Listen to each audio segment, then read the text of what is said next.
কেমন আছেন?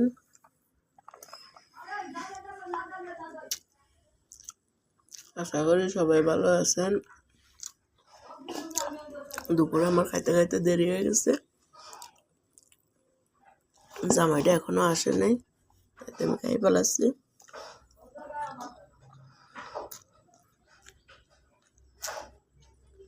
অনেকদিন পরে আমার তেলাপিয়া মাছ দিয়ে ভর্তা বানাইছি, আর এই গাছের নাগা জাল বলেন বা বীজ জাল বলেন তাই,